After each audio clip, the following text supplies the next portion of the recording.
மீனுக்கு மசாலா போடுறதுக்காக வந்து பார்த்தீங்கன்னா இதே மசாலா போட்டதுலேயே வந்து பார்த்தீங்கன்னா ஒரு 1.5 ஸ்பூனுக்கு வந்து மிளகாய்த்தூள், அதுக்கப்புறம் சால்ட் வந்து பார்த்தீங்கன்னா ஒரு 1/2 ஸ்பூனுக்கு கொஞ்சம் கூட வந்து சேர்த்துக்கிறேன் சால்ட்டை. அதுக்கப்புறம் வந்து பார்த்தீங்கன்னா பெப்பர் வந்து நான் இப்போ சேர்த்துருவேன், ஏன்னா அது இன்னும் நல்லாயிருக்கும். வந்து ஒரு 1/2 டீஸ்பூனுக்கு வந்து பெப்பர்.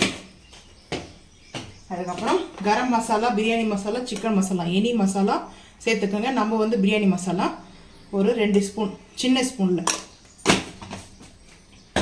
அதுக்கப்புறம் இஞ்சி பூண்டு பேஸ்ட்டு, மெயினாக இஞ்சி பூண்டு பேஸ்ட்டு கொஞ்சம் கூடவே இருக்கணும். நான் ஒரு பெரிய ஸ்பூனில் 1.5 ஸ்பூன் வந்து எடுத்துருப்பேன். இப்போல்லாம் வந்து சேர்த்தாச்சு. லைட்டாக நான் இன்றைக்கி எல்லாமே ஃபுட் கலர் வந்து சேர்க்க போகிறேன். ஒரு நாளில் ஃபுட் கலர் சாப்பிட்றதுனால ஒன்றும் ஆகாது. ஸோ அதனால் ஃபுட் கலர் வந்து சேர்த்தாச்சு. இந்த ஃபிஷ்ஷை வந்து வாஷ் பண்ணி வச்சுருக்கேன். இப்போ வந்து பார்த்தீங்கன்னா மிக்ஸ் பண்ணிக்கலாம். இந்த மசாலா வந்து பார்த்தீங்கன்னா லைட்டாக மஞ்சத்தூள், ஒரு பிஞ்ச் அளவுக்கு மஞ்சத்தூள் வந்து சேர்த்துக்கலாம். மஞ்சத்தூள் வந்து வாஷ் பண்ணும்போது போட்டிங்கன்னா தேவையில்லை, ஒரு பிஞ்ச் அளவுக்கு சேர்த்தாச்சு. ஏன்னா ஃபிஷ்ஷுக்கு வந்து மஞ்சத்தூள் போட்டோம்னா ஸ்மெல்லு வராது. ஸோ இப்போ கொஞ்சம் லைட்டாக இதை தண்ணி ஊற்றி லைட்டாக கொஞ்சம் குழச்சிக்கலாம், பேஸ்ட்டு மாதிரி பண்ணிக்கலாம். லைட்டாக இந்த அளவுக்கு கொஞ்சம் பேஸ்ட்டு மாதிரி பண்ணிக்கோங்க. இது கொஞ்சம் குறை தான் இருக்கும் வந்து பார்க்குறதுக்கே, ஏன்னா அந்த மாதிரி தான் இருக்கணும் மசாலாவுக்கு. ஸோ இப்போ மீன் வாங்கி ரொம்ப நாள் ஆயிடுச்சு, ஒரு 4 மந்த்து நான் ஆக போகுதுன்னு நினைக்கிறேன். மீன் சாப்பிட்றோன்ற ஆசையே போய்விட்டது. ஆஹா, முள்ளு குத்திடுச்சு கையில். இந்த மாதிரி மசாலா போட்டு ஒவ்வொரு மீனாக வந்து எடுத்து வச்சுக்கலாம். இது மாதிரி தடவிக்கலாம், மசாலா மேலே வந்து அப்ளை பண்ணிக்கலாம். அப்ளை பண்ணி வச்சிட்டோம்னா நம்மளுக்கு வந்து பார்த்திங்கன்னா ஒரு 1/2 hour இல்லை 1 hour கழிச்சு கூட நம்ம இதை நல்லா ஆயில் ரோஸ்ட் பண்ணிக்கலாம். ரெடி ஆகிவிட்டது மீன் மசாலா. எல்லாம் மசாலா போட்டாச்சு, சூப்பராக இருக்குது பாருங்கள்.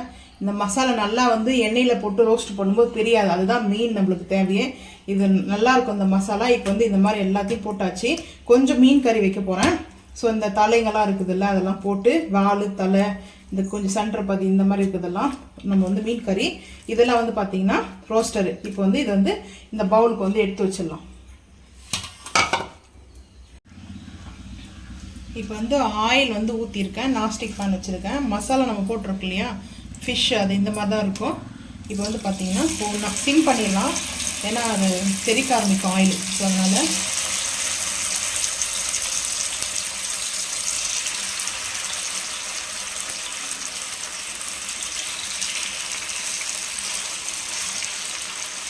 நல்லா மசாலா ஒட்டாமல் வரும். எல்லாத்தையுமே ரோஸ்ட் பண்ணி எடுத்துக்கலாம். 2 பக்கமும் வந்து திருப்பி போட்டுக்கலாம். இந்த மசாலா வந்து பாருங்கள் எப்படி இருக்குன்னு சொல்லிட்டு. அந்த மசாலா போட்டது நம்மளுக்கு அப்படியே வரும். பார்த்திங்கன்னா நல்லா வந்து அந்த மீன் சாப்பிடாதவங்க கூட வந்து பார்த்திங்கன்னா மீனுடைய ஸ்மெல்லே தெரியாது. இதில் அவ்வளோ சூப்பராக இருக்கும்.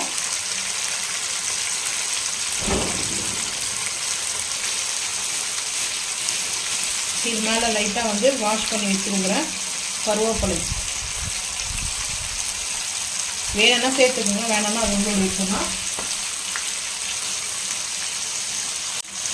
அப்படியே அழுக்காய் வந்து இது திருப்பி போட்டுடணும்.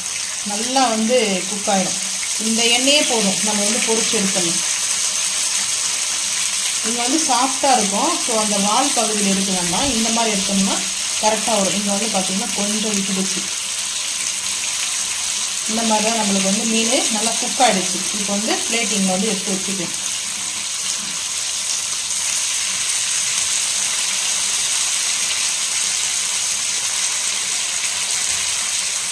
இப்போ பார்த்தீங்கன்னா எடுத்துலாம் பிளேட்டிங் பார்த்துக்கலாம். பிளேட்டில் வச்சுட்டு எல்லாம் அரேஞ்ச் பண்ணிக்கலாம். ஸோ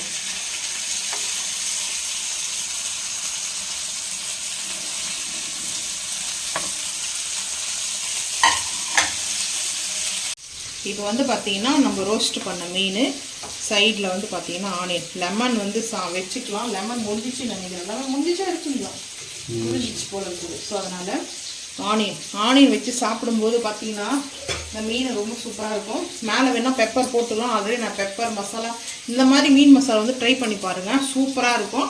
இன்றைக்கி வந்து பார்த்திங்கன்னா நம்மளுக்கு ஃபிஷ்ஷு, அதுக்கப்புறம் வந்து பார்த்திங்கன்னா காடை ஃப்ரை பண்ணியிருக்கோம், குடல் பிரியாணி செய்யணும், மீன் கறி வைக்கணும். பார்த்திங்கன்னா இது ரொம்ப சூப்பராக இருக்கும் மீன். இந்த மாதிரி செஞ்சு பார்த்துட்டு நீங்களும் மறக்காமல் வந்து கமெண்ட் பண்ணுங்கள். இந்த வீடியோ பிடிச்சா லைக் பண்ணுங்கள், ஷேர் பண்ணுங்கள், சப்ஸ்கிரைப் பண்ணுங்கள், பெல் ஐக்கன் வந்து கிளிக் பண்ணுங்கள். மறக்காம சேனல் வந்து ஃபாலோ பண்ணுங்கள். அப்போ நான் போகிற வீடியோ உங்களுக்கு நோட்டிஃபிகேஷன் வரும். தேங்க்யூ.